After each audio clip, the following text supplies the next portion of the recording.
what are 3 questions a founder should ask, maybe in an interview or on a intake form, that would let them know whether this person is in there for the long haul or not?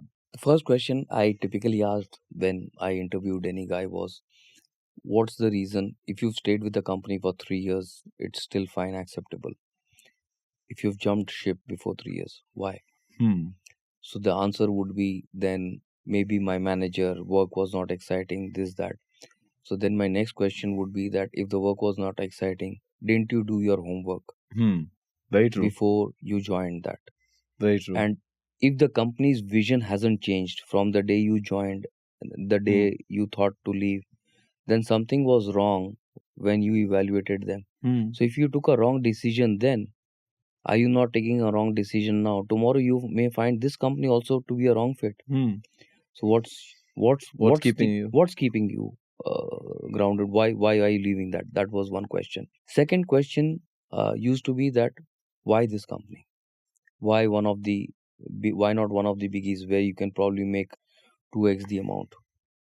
So if the answer is logical enough, if it is not, if it is a goal answer that no, I align with the vision, I like what the company is doing, then I would pin them down that, okay, you align. Have you gone through the website? If you've gone through the website, you are singing songs for the new employer. Tell me the mission or the vision statement of the company. Wow. That's where you would trap them, because a guy who would have done the homework would have run through the website, would have run through the team, Would know what to say. and would know the vision or the mission statement of the company. If they fumble, you're not the right guy because you are lying from day one. Small things. Third thing, that if you join, if you don't give you ESOPs, if everything goes wrong with the company, what are you going to do? And what's the answer?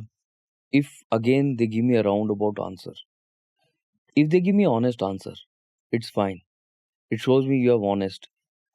If they tell me I have a family to feed, I would definitely look for a job. That's a very honest answer. If they say no, I'll stick back, I will do this, I will do that, I will, or it's sugarcoating the words, that's the guy who's a no-no for you. Because that one bad guy will make 10 good guys leave your organization. People don't leave companies for any other reason primarily than bad managers. Bad managers. That's so true. People don't leave. That's quote worthy actually. Yes. People don't leave companies because of the culture. They leave because of bad managers. Yes. Yes. Very, very interesting.